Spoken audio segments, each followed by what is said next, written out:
الكيكه دي تعملوا لها سيف حالا، احلى كيكه هتاكلوها في حياتكم. الانجليش كيك على طريقه الطفوله، بعملها بقالي 16 سنه. حطيت كوبايتين سكر، 200 جرام زبده بدرجه حراره الاوضه، وبعد كده هضربهم كويس قوي مع بعض، وهنزل ب5 بيضات على التوالي. البيض برضو بدرجه حراره الاوضه. يعني ايه 5 بيضات على التوالي؟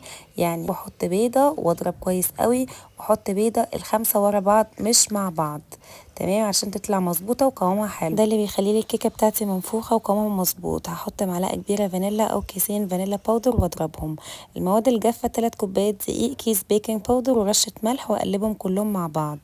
ودلوقتي هحط نص المقادير الجافه وانخلهم كويس قوي واضربهم لحد لما الدقيق يختفي، واحط النص التاني وانخله برضو واضربه كويس برضو لحد لما الدقيق يختفي، كده ضرب بسيط. اخر حاجه هحط كوبايه حليب او كوبايه عصير ليمون او كوبايه عصير برتقال، او ممكن كمان بشوكولاته او الكومنت. هرش قالب الانجليش كيك بالزيت، وهننزل بالخليط 3/4 مش اكتر، وهندخلها فرن متسخن مسبقا من الاول، يعني قبلها بربع ساعه. هتخش على درجه حراره 180، تقعد من 40 دقيقه لساعه.